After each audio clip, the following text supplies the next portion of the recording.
Halo pemirsa, salam sehat untuk kita semua. Jumpa lagi bersama saya Feza Aditya dalam program Teras Negeri. Program Teras Negeri ini dapat Anda saksikan di kanal YouTube Tempo.co. Tamu kita hari ini adalah penjabat Bupati Kudus, Provinsi Jawa Tengah, Bapak Muhammad Hasan Habibi. Apa kabar Bapak? Terima kasih sudah datang di Tempo. Semoga sehat selalu ya Pak. Ya, Alhamdulillah, terima kasih juga atas undangannya teman-teman dari Tempo untuk bisa hadir di podcast Sama-sama, ini gitu ya. Pak. Sukses selalu Pak. Oke, baik pemirsa, sebelum berbincang dengan Bapak Hasan Habibi, saya akan menyampaikan sekilas profil beliau. Bapak Muhammad Hasan Habibi dilantik sebagai penjabat Bupati Kudus sejak 10 Januari 2024. Beliau mulai karir profesionalnya di Dewan TIK Nasional atau Wantiknas sebagai anggota dari tahun 2014 hingga 2021. Kemudian beliau menjabat sebagai Kepala Bidang Pengembangan Jaringan di Pustekom pada 2019. Keahlian dan pengalaman yang dimilikinya dalam bidang pendidikan dan teknologi membawanya menjadi Ketua Tim Pelaksana Satuan Tugas Jejaring Pendidikan Nasional, serta Ketua Tim Pusat Keamanan Sistem Jaringan di Kementerian Pendidikan dan Kebudayaan pada tahun 2020. Sebagai pemimpin yang berkomitmen, Bapak Hasan Habibi memiliki visi untuk melanjutkan program-program yang berdampak positif bagi masyarakat Kudus. Beliau percaya bahwa sumber daya manusia di Kudus memiliki potensi luar biasa untuk berkolaborasi demi kemajuan daerah. Salah satu fokus utama dari kepemimpinannya adalah meningkatkan infrastruktur yang dapat mendukung pertumbuhan ekonomi dan kesejahteraan masyarakat. Selain itu, beberapa prioritas dalam pembangunan Kabupaten Kudus antara lain pengembangan infrastruktur, mencakup aksesibilitas dan konektivitas antar daerah melalui pembangunan jalan, jembatan, dan fasilitas publik lainnya, serta penyediaan fasilitas kesehatan dan pendidikan yang memadai. Pengembangan sektor pariwisata akan difokuskan pada promosi objek-objek wisata lokal, seperti Menara Kudus dan berbagai situs religi yang memiliki nilai historis tinggi, serta penyelenggaraan event budaya dan festival lokal. Beliau juga berkomitmen menciptakan iklim investasi yang kondusif, dengan mempercepat proses perizinan dan memfasilitasi kolaborasi antara pengusaha lokal dan investor dari luar daerah, serta meningkatkan kapasitas dan daya saing UMKM di Kudus sehingga mampu berkontribusi dalam pembangunan ekonomi daerah. Tanpa berlama lagi, langsung saja kita berbincang dengan penjabat Bupati Kudus, Bapak Muhammad Hasan Habibi. Baik Pak, tadi sudah sedikit banyak saya jelaskan, pemirsa juga mendengarkan dari mulai awal Bapak berkiprah, dilantik menjadi PJ Bupati Kudus, lalu kemudian terobosan-terobosan yang telah dilakukan, visi misi yang tadi sudah disampaikan. Nah, sekarang saya ingin bertanya Pak, sebetulnya langkah konkret yang telah diambil oleh Bapak dalam meningkatkan infrastruktur di Kudus ini selama masa jabatan Bapak, apa yang bisa diceritakan Pak? Silakan. Oke, terima kasih Mas. Ya. Jadi kalau kita melihat Kudus ini ya, ini memang ini kota daerah yang berada di lalu lintas Pantura. Oke. Jadi kalau dari arah Semarang misalnya gitu kan, kita lewat Demak, Kudus, kemudian lari ke arah Pati, kemudian Rembang, lari ke Jawa Timur. Nah, mengingat lokasi Kudus ini berada di daerah titik temu antara beberapa kota tadi itu, kebutuhan terhadap infrastruktur ini sangat penting tentunya. Yang pertama untuk menunjang konektivitas pasti, karena lalu lintas distribusi barang di Pulau Jawa salah satunya adalah lewat Kabupaten Kudus. Kemudian yang kedua tentu untuk mendorong juga supaya Kudus ini betul-betul bisa berbicara di kancah yang lebih tinggi lagi, katakanlah nasional. Nah, sehingga dukungan terhadap infrastruktur ini luar biasa. Nah, yang sudah kita lakukan, satu, kita tentu memperbaiki infrastruktur utama yang nasional tadi itu dengan bekerja sama dengan Kementerian PUPR dalam hal ini, karena mereka memiliki kewenangan di titik itu, sehingga akses jalan yang dilalui tadi betul-betul bagus. Nah, kemudian yang kedua, di internal Kabupaten Kudus ini sendiri kita juga punya kewenangan, yaitu jalan-jalan di tingkat kabupaten yang menjadi tanggung jawab kita. itu juga kita maksimalkan betul. Kenapa? Saat orang akan lewat Kudus, itu kan akan transit di situ. Ya. Dia akan berkeliling, dia akan kemudian menikmati keindahan kota Kudus Betul. dan semua kebutuhan-kebutuhan yang ada di sana, sehingga harus ditunjang dengan kebutuhan infrastruktur juga yang bagus di semua jalan-jalan di tingkat kabupaten, tingkat kecamatan, dan tingkat desa yang ada di Kabupaten Kudus. Nah, di luar itu, infrastruktur di luar jalan, ada infrastruktur misalnya yang berkaitan dengan kebutuhan penyediaan air. Misalnya air bersih untuk kebutuhan masyarakat. Kita lakukan pipanisasi di sana. Kita juga sudah punya bendungan Logung di Kudus itu yang menjadi salah satu titik temu terhadap pengelolaan air yang ada di Kabupaten Kudus. Ya. Nah, diteruskan dengan pipanisasi dan pembangunan irigasi infrastruktur berkaitan dengan itu. Nah, walaupun demikian, Mas, kami sadar Kudus ini daerah yang rendah. Makanya tidak jarang kemarin mungkin beberapa waktu yang lalu Anda pernah mendengar Demak kebanjiran, Kudus juga sebagian kebanjiran. Ya. Nah, ini juga harus diselesaikan dengan pendekatan infrastruktur yang baik. Oke. Oleh karena itu kami kemudian juga bekerja sama dengan Kementerian PUPR untuk bangun kolam retensi, penampungan air banjir. Kemudian juga ada pompanisasi skala besar sehingga bisa menarik banjir itu keluar. Ya. Karena balik lagi positioning Kudus tadi itu yang menjadi titik temu di tingkat nasional. Nah, tentu semua infrastruktur tadi yang kita lakukan, apakah berkaitan dengan jalan, berkaitan dengan air, kemudian irigasi maupun jembatan maupun pengelolaan banjir, itu menjadi basic di mana kemudian Kudus ini untuk bisa melangkah lebih baik lagi. Nah, di luar itu juga saya kira kami di Kabupaten Kudus setelah semua kebutuhan infrastruktur dasar itu terpenuhi, kita ingin mengarah dong, pengen naik kelas lah, menjadi Kudus Smart City gitu ya, dengan semua pendekatan-pendekatan kepada masyarakat yang terintegrasi dan berbasis teknologi informasi, gitu Mas. Oke, jadi sebetulnya dari strategi infrastruktur yang telah dikembangkan ini, dampaknya itu memang bisa langsung secara dampak ini langsung terasa oleh masyarakat ya Pak. Betul, Ya? harapannya begitu. Harapannya begitu ya Pak, dengan tadi membangun konektivitas tadi, bahwa kita menyadari bahwa Kudus ini menjadi titik temu dari beberapa sektor yang sangat strategis di wilayah Jawa Tengah khususnya. Betul. Nah, saya ingin beralih ke peranan masyarakat Pak.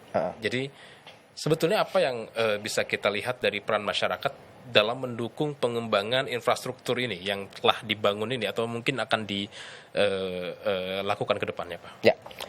Jadi kalau bicara peranan masyarakat khususnya Kabupaten Kudus, saya merasa beruntung gitu. Merasa beruntung dan terberkahi dengan Kabupaten Kudus yang masyarakatnya dan semua stakeholdernya itu memiliki kesadaran dan kepedulian yang luar biasa terhadap kotanya. Kita tentu kenal pentahelix model ya, di mana salah satunya adalah bicara persoalan kesadaran masyarakat, ada juga perguruan tinggi, ada juga dunia usaha, ada teman-teman media, ada juga pemerintah kabupaten dalam hal ini atau government yang kemudian menjadi regulator. Kami maksimalkan betul pola itu, pentahelix model itu, sehingga support dari semua lini masyarakat Kudus terhadap pembangunan yang ada di Kabupaten Kudus itu luar biasa. Saya kasih contoh. Kami di 2024 ini meluncurkan sebuah aktivitas yang kita sebut kolaborasi sosial berskala besar yang ada di Kabupaten Kudus. Itu kita lakukan setelah kita melakukan pemetaan terhadap apa yang menjadi persoalan, kemudian bagaimana ini akan dicarikan solusi, kemudian siapa saja yang kemudian bisa kita ajak terlibat secara langsung ataupun tidak langsung untuk menyelesaikan persoalan-persoalan itu. Karena kami sadar Mas, anggaran Pemda ini terbatas.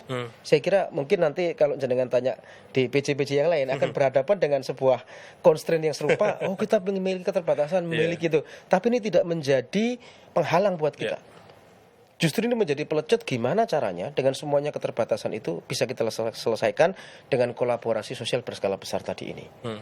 Contoh konkretnya misalnya gini, kami punya PR. Di Kudus itu masih ada 6 ribuan rumah yang tidak layak huni Mas. Angka yang lumayan kan gitu ya. Itu kalau misalnya kita ngandalkan duit APBD, jelas nggak sanggup untuk beresin 6.000 rumah tidak layak huni. Itu baru satu judul itu. Belum bicara sampah, belum bicara nanti sisi-sisi yang lain. Nah, satu case contoh rumah tidak layak huni itu. Apa yang kita lakukan kemudian? Saya panggil semua para pengusaha yang ada di Kudus.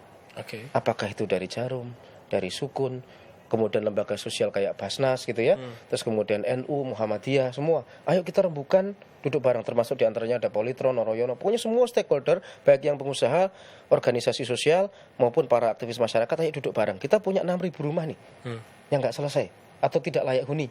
Gimana caranya kita perbaiki? Ya sudah, singkat kata, Jarum sanggup berapa? Tahun ini, oh kita sanggup 200 misalnya. Sukun sanggup berapa misalnya. Kemudian teman-teman Politron sanggup berapa? Teman-teman Noroyono sanggup berapa?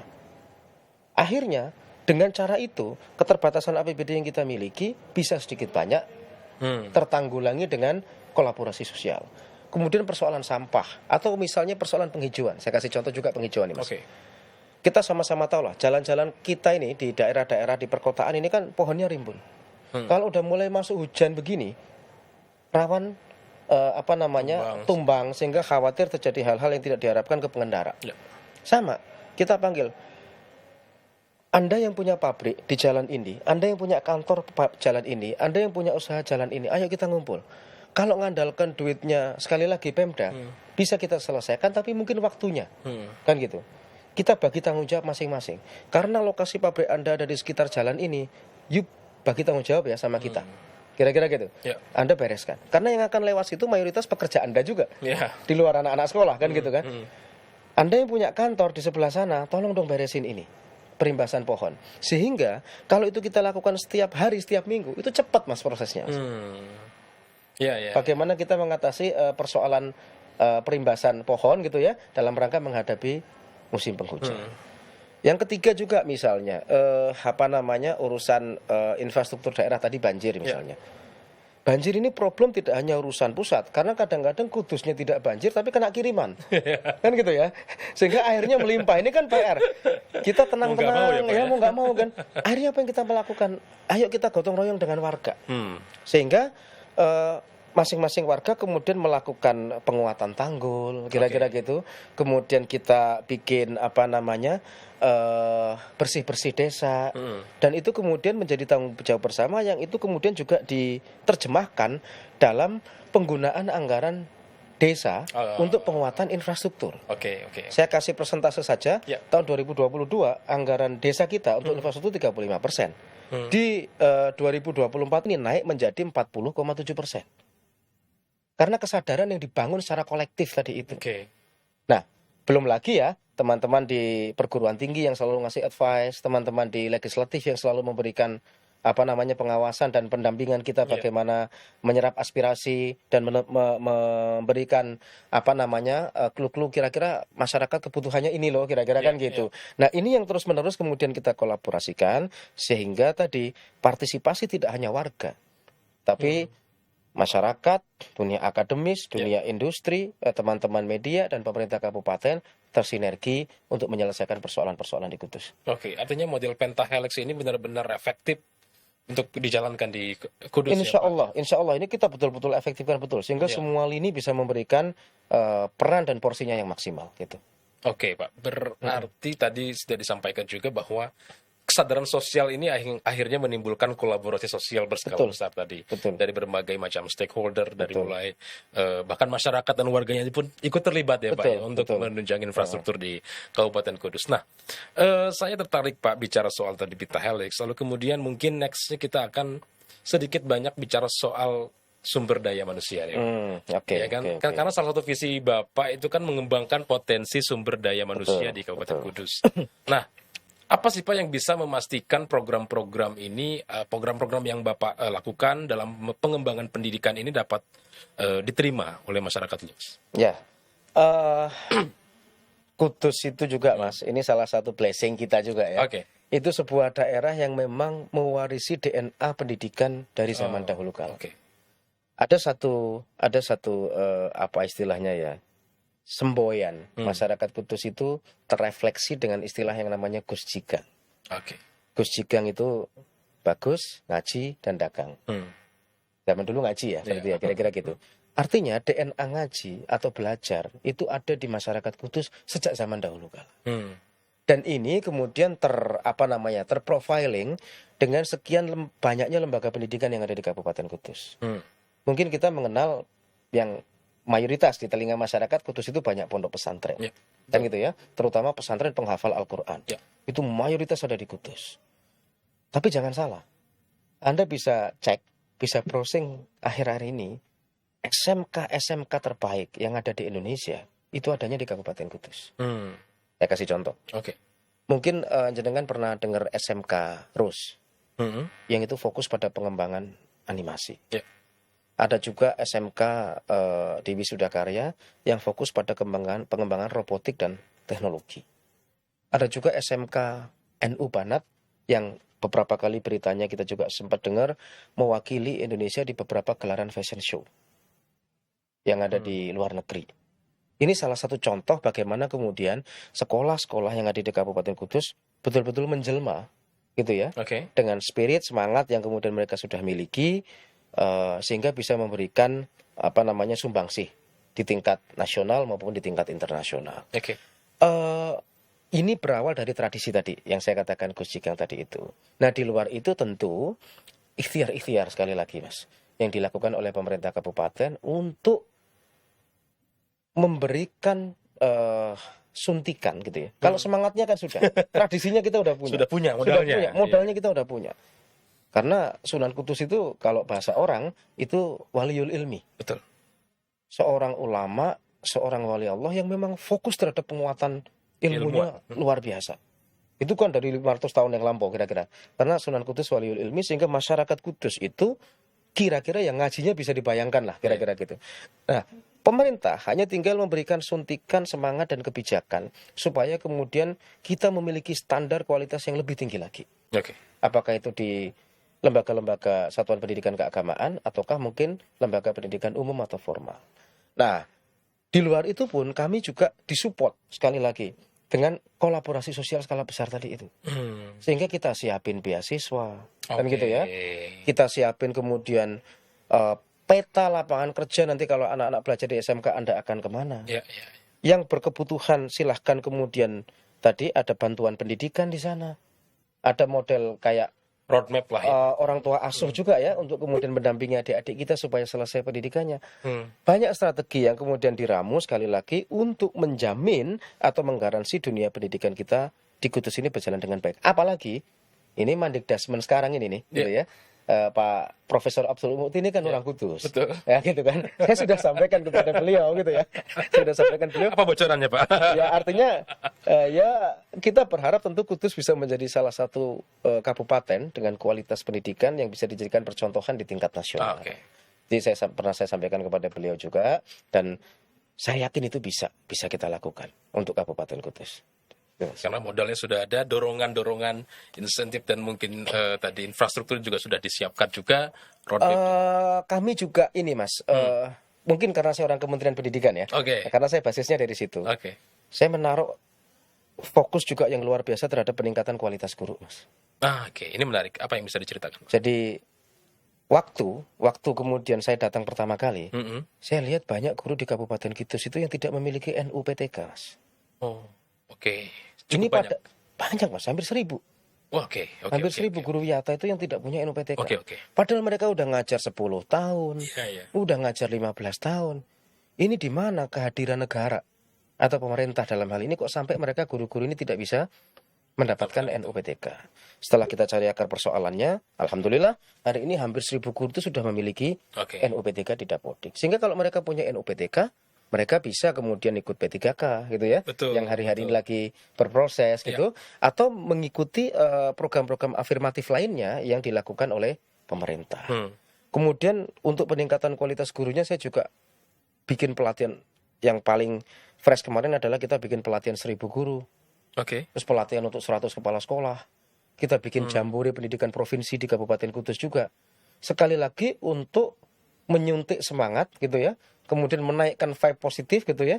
bahwa memang Kabupaten Kudus itu layak untuk jadi percontohan kualitas pendidikan di tingkat provinsi maupun di tingkat nasional. Berdaya saing lah intinya. Nah, kira-kira gitu. Karena salah satu kuncinya adalah kualitas gurunya itu. Oke. Oke. Jadi tidak siswanya, kualitas guru juga diperhatikan dan dibina juga ya, Pak. Betul. Oke.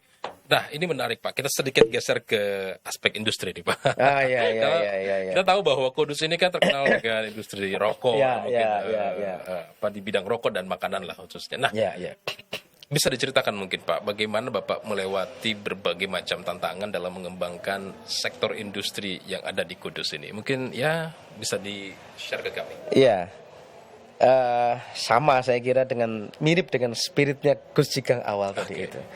Jadi memang Kudus itu terkenal Mas dengan industrinya yang skala kecil maupun skala besar. Betul. Mungkin Anda mendengar ada kaleng rokok ya. Jarum di sana, ada Sukun di sana, ada Noroyono di sana gitu ya. Kalau IT ada Polytron. Ada Polytron di sana, ada percetakan uang pura juga di sana. Dan mungkin sekian industri-industri yang lain yang skalanya lebih menengah ataupun lebih kecil. Sehingga sekali lagi Kudus itu kota kecil tapi katanya kota kaya kan gitu ya, dengan banyaknya sebaran industri. Nah, namun demikian tentu itu membutuhkan regulasi dengan sekian tantangan-tantangan yang hari ini juga selalu cepat sekali pergeserannya di depan mata kita. Itu yang membuat pada akhirnya kita harus merespon dengan sekian kebijakan-kebijakan. Nah, apa yang kemudian dilakukan sih oleh pemerintah Kabupaten Kudus misalnya? Satu, ada pendelegasian kewenangan perizinan kita yang berdasarkan grading dan leveling tadi, sehingga mereka bisa yang skala desa lebih cepat untuk mendapatkan perizinan terkait dengan usaha yang akan mereka lakukan itu gitu ya. Terus kemudian kita juga terus-menerus melakukan pendampingan terhadap para pekerja sehingga mereka bisa memiliki skill yang bagus sehingga mereka bisa beradaptasi. Sekali lagi dengan pergeseran-pergeseran dan tantangan dunia usaha yang ada di depan mata kita. Nah, khusus untuk rokok sendiri, karena ini jadi salah satu barometer yang ada di Kabupaten Kudus, kita punya kayak semacam sentra industri. Jadi kalau tadi pabrik-pabrik besar tadi itu, kita kan mereka punya gudang sendiri, punya usaha sendiri, tapi kita punya 108 Mas. Pengusaha rokok yang skala kecil dan menengah. Rumahan itu Pak berarti? Iya, tidak rumahan juga, tapi skalanya skala menengah. Kalau yang gede-gede tadi mereka udah bisa ngurus dirinya sendiri. Betul. Bagaimana dengan yang menengah kecil yang itu juga jumlahnya sekitar 108 tadi itu? Kita bikinkan semacam kayak sentra industri. Di mana kemudian ini gudang yang dibangun di sana nih, di sentra industri, pada akhirnya bisa dipakai oleh para pengusaha-pengusaha menengah dan kecil tadi itu. Ada resource sharing yang kemudian bisa dioptimalkan sehingga mereka tidak harus bangun gudang sendiri, bangun infrastruktur sendiri, bangun ini sendiri, kan kira-kira gitu. Pasti berat buat para pedagang kecil dan menengah. Tapi dengan adanya sentra industri ini, puluhan atau ratusan tadi yang pengusaha kecil tadi, mereka bisa memanfaatkan itu secara bersama-sama. Itu ditunjang dengan konektivitas jalan yang bagus, yang menghubungkan antara titik dengan satu dengan titik yang lain, kira-kira gitu. Yang ini pada harapannya memudahkan para pedagang-pedagang tadi yang di level menengah kecil tadi itu untuk mengembangkan usahanya. Dan ini difasilitasi oleh pemerintah Kabupaten Kudus. Ini yang menjadi salah satu unggulan kita ya. Bagaimana menjaga vibe-nya dunia usaha di Kabupaten Kudus ini berjalan dengan baik. Nah, tentunya di luar rokok, kita juga ada industri yang luar biasa di Kudus itu berkaitan dengan konveksi. Hari ini bikin jilbab gitu ya, busana muslim gitu ya, pokoknya berurusan dengan konveksi. Ini juga terus kita dorong dengan banyak melakukan event-event semacam festival fashion gitu ya. Terus kemudian ada Kudus menjelang hari ulang tahun Kabupaten Kudus, ada perayaan-perayaan kebudayaan di Kabupaten Kudus yang pada akhirnya semua fashion itu atau para UMKM yang kemudian bergerak di bidang konveksi juga bisa hidup dan berkarya dengan maksimal. Jadi itu beberapa poin yang kemudian bisa kita lakukan ya, terkait dengan bagaimana dunia di Kabupaten Kudus ini dunia usaha khususnya bisa berkembang dengan baik. Saya kira ngoten. Nah, baik Pak, selanjutnya tadi kita sudah bicara industri, sekarang kita sedikit bicara soal investasi ya Pak. Apa sebetulnya yang langkah-langkah apa yang sudah Bapak lakukan untuk bisa menarik investor di wilayah Kabupaten Kudus, dan apa yang menurut Bapak paling potensial untuk bisa didatangi oleh investor? Sektor apa yang paling potensial kira-kira? Nah, ini menarik ini kalau kita bicara investasi ya. Iya. Saya tadi sempat singgung di awal, Kudus ini kan kota yang menjadi titik temu Ya. dari beberapa lalu lintas kabupaten, dan Ya. oleh karena itu sangat terbuka peluang dan ruang untuk kemudian Kudus ini menjadi kota yang ramah terhadap investor. Oke. Saya kira kata kuncinya di luar tadi sudah sempat kita singgung awal, bagaimana kita menyiapkan infrastruktur yang baik. Orang kemudian, apalagi nanti kalau tolnya beneran nyampe Kudus, Mas. Iya. Nah, ini baru sampai Demak nih ceritanya, kan gitu ya. Iya. Nanti informasinya tol itu akan sampai Kudus. Apalagi kalau tol itu nanti sampai Kudus. Jadi bagaimana kemudian Kudus harus mempersiapkan diri dalam konteks ini sehingga ramah terhadap para investor. Satu, tentu penguatan infrastruktur tadi yang sudah kita sampaikan, mulai dari jalan nasional, jalan provinsi maupun jalan kabupaten. Yang kedua adalah persoalan kemudahan dari sisi regulasi. Ya. Sehingga orang kemudian masuk ke Kudus itu nggak belibet lah kira-kira gitu. Iya. Akan mau taruh hotel di situ, resto di situ, atau usaha yang lain di situ gitu ya. Itu juga mereka mudah untuk melakukan itu. Itu kata kuncinya adalah di regulasi yang kemudian mendorong kemudahan untuk orang melakukan investasi. Nah, kemudian yang selanjutnya yang bisa kita lakukan juga adalah persoalan bagaimana saat para investor itu datang ke Kabupaten Kudus misalnya, satu aman, kedua nyaman. Saat melakukan aktivitas usaha yang ada di sana. Artinya aman dan nyaman itu ya mereka mudah melakukan usaha di sana, tidak terlalu banyak hal-hal yang mungkin dalam tanda petik quote and quote ya menjadi tidak aman lah kira-kira kan gitu, menjadi keresahan mereka selama ini gitu ya. Yang itu semua nanti harus didukung dengan kebutuhan atau regulasi-regulasi yang berpihak dari pemerintah Kabupaten Kudus sendiri. Dan satu lagi, untuk mengintegrasikan semua layanan-layanan tadi itu, Kudus hari ini sudah punya yang namanya MPP, Mas. Apa itu, Pak? Mall Pelayanan Publik. Oke. Jadi di mana semua kebutuhan masyarakat, end user, mereka mau ngurus izin, mereka mau ngurus surat ini, surat itu gitu ya, kebutuhan ini, kebutuhan itu, cukup datang ke dalam satu lokasi. Itu lokasinya persis di pendopo Kabupaten Kudus, di sebelahnya sedikit, itu ada mall pelayanan publik yang itu diharapkan mempermudah siapapun, termasuk para investor. Nah, progresnya MPP yang kemarin dibangun di Kudus ini sifatnya fisik. Hari ini kita akan mulai shifting MPP fisik tadi itu ke MPP digital, mall pelayanan publik digital, sehingga orang dari mana saja bisa kemudian online bisa mengakses itu secara online. Saya kira gitu, Mas. Oke, baik, luar biasa sekali. Nah, menarik sekali tadi kita bicara investasi, artinya bahwa saat ini MPB ini sudah mulai dijalankan. Kedepannya akan mengarah ke digital juga untuk mempermudah akses bagi masyarakat. Nah, sekarang saya ingin bicara soal wisata nih Pak. Ini kita agak fresh sedikit mungkin ya. Nah, kira-kira apa nih Pak objek wisata yang mungkin bisa diunggulkan di Kabupaten Kudus, dan apa strategi Bapak untuk bisa mempromosikannya?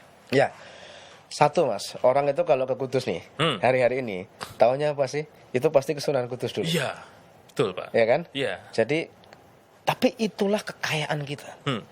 Kudus itu kaya dengan nilai sejarah. Kudus itu kaya dengan nilai historis. Kudus itu kaya dengan nilai-nilai kebudayaan.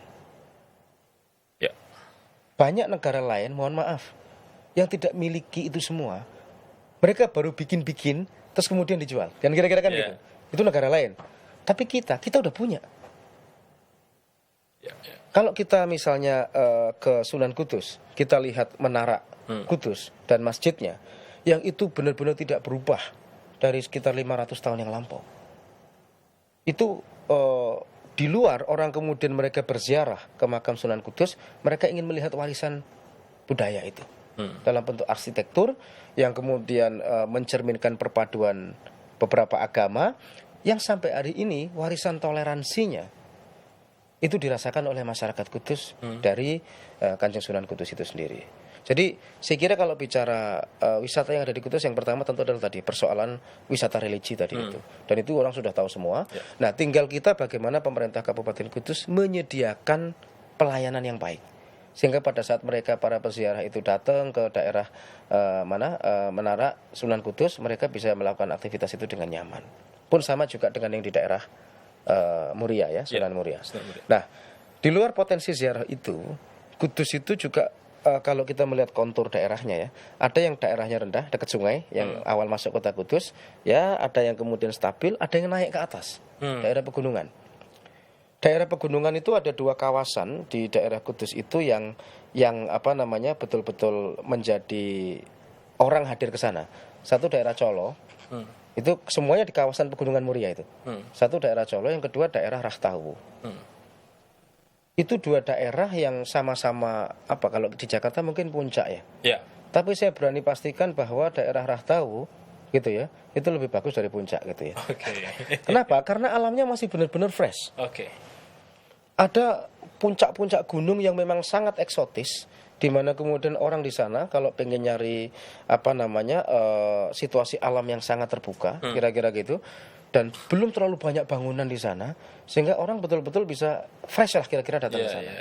Nah, kawasan-kawasan itulah, terutama Rahtawu, kalau Colo sudah mulai ramai berkembang, Rahtawu yang baru akan kita maksimalkan. Kawasan-kawasan itu nanti akan didorong menjadi destinasi wisata unggulan yang lain, gitu ya. Di luar tadi komplek wisata religi tadi itu. Nah, kebutuhannya apa? Infrastruktur yang baik untuk sampai ke atas sana. Betul. Sehingga orang pada saat naik mobil, naik motor gitu ya, apapun mereka bisa menjangkau daerah-daerah itu dengan baik. Dan tentu didukung juga dengan kekayaan-kekayaan wisata yang lain. Di luar itu kan tadi contoh persoalan alamnya ya. Betul. Kita punya kekayaan kuliner. Kita juga punya kekayaan budaya. Jadi kita tuh punya Mas di Kudus itu mungkin puluhan event-event kebudayaan yang tersebar. Itu di perkampungan-perkampungan. Di desa-desa. Yang itu kalau itu bisa kita kelola dengan baik gitu ya, kita bisa maksimalkan, disupport dengan sosial media yang hari ini luar biasa, itu akan menjadikan orang datang ke Kudus untuk kemudian berwisata. Plus kami punya satu lagi di Kudus itu Museum Pati Ayam. Jadi Pati Ayam itu museum di mana kemudian ada peninggalan-peninggalan dari peradaban Muria zaman itu. Kayak misalnya di Sragen itu kan ada ya, itu ada museum juga. Di Trowulan ada juga gitu kan. Kami di Kudus juga punya Pati Ayam itu. Jadi bagaimana kemudian fosil-fosil, sisa-sisa peradaban, gajah segala macam yang membuktikan bahwa peradaban di Kudus itu sudah sangat lama, terutama di Muria, yang itu kemudian kita kumpulin jadi satu di Museum Pati Ayam itu. Dan itu salah satu keunggulan juga. Dan tentu saya berharap ya pengembangan pariwisata atau turisme yang ada di Kabupaten Kudus ini dengan semua kekayaannya tadi itu melibatkan masyarakat, kita mengistilahkan dengan community based tourism. Jadi memang turis datang tidak semata-mata menikmati keindahan alam, tapi juga dengan kekayaan budaya, dengan keistimewaan kuliner yang ada, dengan masyarakat yang ramah menyambut mereka semua, kira-kira gitu. Jadilah community based tourism yang kita harapkan tadi mampu Kudus ini dikenal, kira-kira gitu, pariwisatanya, kebudayaan di level nasional. Saya kira itu. Terima kasih. Jadi sebetulnya banyak sekali potensi pariwisata yang bisa dikembangkan dan dieksplor lebih jauh lagi di Kabupaten Kudus. Terus tadi di yang hidden gem tadi Pak, di yang atas bukit itu? Rahtawu itu. Nanti kapan-kapan kalau mungkin lah, nanti saya mampir lah. Iya, teman-teman Tempo misalnya ada satu visit ya, liputan ke Rahtawu, nanti saya temenin deh ngopi-ngopi di sana. Menarik sekali. Terima kasih loh Pak. Nah, baik, selanjutnya Pak. Kita sedikit beralih ke pengusaha-pengusaha lokal atau khususnya UMKM nih. Nah, kita tahu bahwa tadi produk lokal dari Kabupaten Kudus juga kan banyak sekali potensi yang bisa diekspor. Nah, kalau UMKM-nya sendiri Pak, apa yang kira-kira Bapak bisa share ke kami semua untuk melihat potensi UMKM dan potensi pengembangannya ke depan seperti apa? UMKM di Kudus itu belasan ribu Mas. Untuk ukuran kota kecil ya. Itu kita punya UMKM itu ada belasan ribu pedagang kecil dan menengah. Balik lagi dengan spirit Gus Jigang tadi itu. Saya akan ulang-ulang Gus Jigang ini karena ini identitas gitu ya. Moto dari Gus Jigang itu salah satunya itu dagang. Jadi mulai pengusaha besar sampai kemudian pengusaha kecil, katakanlah UMKM dalam hal ini. UMKM itu udah belasan ribu di Kudus itu. Dan ini yang kemudian mau tidak mau harus kita terus-menerus dorong. Karena kalau ada apa-apa, kita pernah ngalami situasi kayak Krismon ya, tahun 98 atau Covid kemarin lah. Itu benar-benar yang menjadi tiang penyangga ekonomi masyarakat bawah ini pedagang-pedagang UMKM ini kan. Kan kira-kira gitu. Sehingga mau tidak mau pemerintah harus melakukan sekian ikhtiar untuk memastikan para UMKM itu mereka bisa berjualan dengan baik. Ini yang pertama gitu ya. Sehingga pembentukan komunitas-komunitas ini supaya kita satu frekuensi gitu ya, teman-teman yang dimau seperti apa, pemerintah harus melakukan apa, nah sehingga dibentuk komunitas-komunitas yang sejenis di UMKM itu, sehingga kita ngomongnya enak. Ini dulu yang pertama. Jadi kalau ada yang dagang makanan, ada yang dagang konveksi, ada yang dagang jenang, ada yang dagang rokok, ada yang dagang macam-macam lah, dengan komunitas usaha sektor sejenis itu memudahkan kita untuk kemudian melakukan pendampingan karena sudah terpilah berdasarkan jenis usahanya masing-masing. Kan kira-kira gitu. Nah setelah itu, setelah kita bisa berkomunikasi dengan enak, contoh misalnya, Pak kita butuh ini hari ini eranya digital, kita butuh pelatihan bagaimana para UMKM itu bisa jualan secara digital. Oke, kita siapin itu. Marketing online misalnya kayak gitu. Sehingga kita bikinkan pelatihan-pelatihan untuk peningkatan kapasitas mereka, karena mereka sudah punya produk pastinya gitu ya. Tapi kualitasnya meningkat dan bagaimana kemudian pasarnya naik. Untuk secara UMKM itu sehingga bisa meningkatkan omset dan berkembang lah kira-kira gitu. Itu setelah kita ngobrol dengan komunitas tadi itu, oh kita butuhnya itu, oke kita siapin karena frekuensi ngomongnya sudah sama. Nah yang berikutnya, tetap Mas yang namanya usaha, itu kan kita butuh showcase. Betul, pameran kan gitu ya. Kita butuh showcase, kita butuh pameran, kita butuh expo, kan gitu ya. Itu yang rutin hampir tiap bulan itu ada di Kabupaten Kudus dengan beragam event. Ada yang expo misalnya ditangani sama teman-teman dari Disnaker. Ada yang expo ditangani dari Dinas Pasar Perdagangan. Ada expo yang kemudian dilakukan oleh katakanlah misalnya teman-teman komunitas pedagang di luar diselenggarakan oleh pemerintah. Kira-kira gitu. Tapi showcase itu perlu untuk kemudian sekali lagi untuk menunjukkan keunggulan produk yang ada di Kabupaten Kudus. Nah, tentu kalau ini sudah bisa jalan semua, salah satu kebutuhan yang paling mendasar buat para UMKM itu bantuan permodalan, Mas. Kan gitu ya. Jadi mereka ingin sudah ketemu nih pasarnya, saya sudah bisa bikin jualan ini secara online nih, showcase barangnya ada, tapi kami nggak punya modal. Untuk bisa berkembang. Karena biasanya modal pedagang ini kan ya terbatas sesuai dengan bisnis proses yang mereka lakukan sehari-hari. Namanya pedagang ya, UMKM ya. Gimana caranya kemudian kita berikan akses fasilitasi permodalan sehingga mereka bisa mengembangkan UMKM-nya itu dengan baik. Nah, kalau itu bisa dilakukan, tentu saja semakin menambah darah segar lah kira-kira gitu ya. Buat para pedagang itu bisa lebih menggenjot lagi usaha mereka berkaitan dengan UMKM. Ya di luar itu saya kira ada beberapa aktivitas yang lain ya. Misalnya kita kerjasama dengan kementerian terkait gitu ya. Terus di luar expo lokal yang dilakukan di kabupaten kita juga ngirim beberapa produk-produk kita. Misalnya ada branding-branding pameran di luar Kabupaten Kudus, apakah di Jakarta ataukah di mana teman-teman dari kami dari Pemkab sering membawa produk-produk tersebut untuk kemudian juga diperkenalkan di sana. Itu sih kira-kira gambaran yang bisa kami ceritakan ya, bagaimana kemudian kita bersama-sama dengan para UMKM yang ada di Kabupaten Kudus yang jumlahnya belasan ribu tadi itu, sehingga mereka bisa naik kelas lah kira-kira gitu terkait dengan usaha yang mereka lakukan. Saya kira itu. Baik, luar biasa sekali Pak Hasan. Baik, pemirsa, kita sudah sampai di penghujung acara. Tentunya menarik sekali perbincangan saya dengan Bapak Hasan hari ini. Tapi sebelum saya tutup perbincangan kita, saya akan mempersilahkan Bapak Hasan untuk memberikan pernyataan penutup atau closing statement kepada masyarakat Kabupaten Kudus khususnya atau yang lain pada umumnya. Silakan Bapak. Baik, terima kasih Mas. Jadi yang pertama-tama tentu saya mengucapkan terima kasih atas undangan teman-teman Tempo terkait dengan cerita-cerita Kabupaten Kudus.